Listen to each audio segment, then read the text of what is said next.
All right, if you still have your leftovers hanging around from Thanksgiving, we have a recipe to help you. And you're going to take your turkey and basically toss it onto a pizza. Krista Numbers says it's simple because she's Simplify Supper, but I'm not so sure. I don't know. I'm like you said, pizza and Thanksgiving, and I have to admit I'm slightly skeptical. You're a little skeptical. I'm a little worried. No, this is one of those recipes that I feel like is almost too easy to come on TV and show.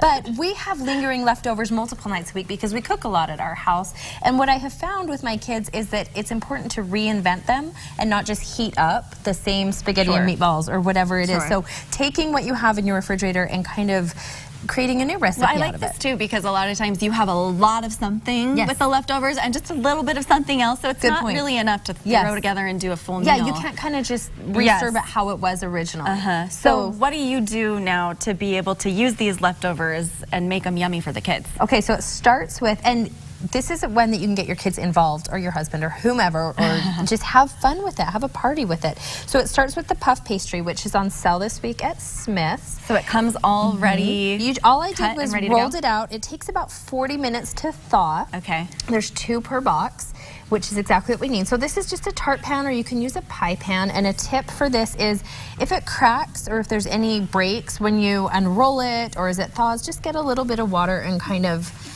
seal it back together. This is so forgiving. I love puff pastry. It's so versatile. You can do desserts. Yeah, I've never tried puff pastry before. It's a must to play around with. And I'm so glad. It really does puff up. And so it's fun for desserts to put fruit in there and whipped cream and just have a good time with it. So what you can do is then kind of go around, depending on, and this is where you just take it and make it your own. I mean, you can just cut this off and have just that crust. So you're kind of shaping it like a true pizza. Yes, or you can just kind of go around if you want like crust. The deep dish. That's a good idea. The thick crust. Actually, you have that's a great idea to work with, so you play around with that. Okay.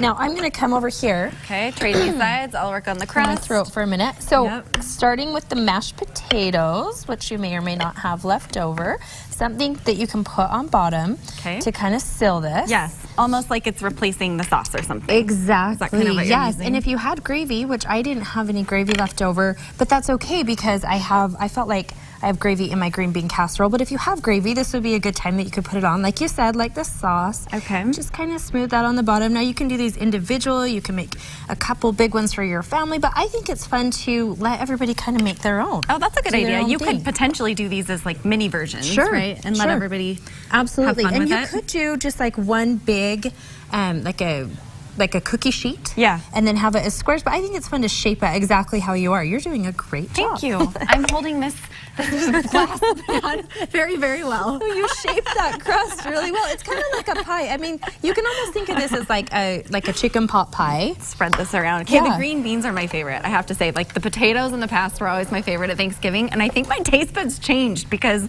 the green beans are now my favorite. It's funny how it does that. You kind of go sometimes from sweet to savory or whatever. Yep. And then this is turkey. We had a turkey breast left over, and I just chopped it up into bite-sized pieces. Kind of cubed it. Your leftover turkey may not look like this, but with a little bit of chopping, that's all that you need to do. That's looking pretty good to me. Some turkey, you could put more gravy on at this point if you had some. The stuffing on top.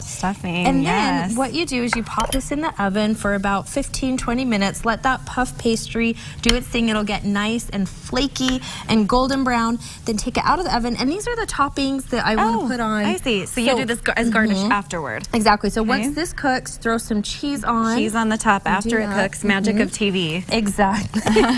We'll pretend it's been baked. Your oven is how long at did you bake 400 it? degrees. Okay. So for about 15 minutes. And then I mean, you can't go wrong with these.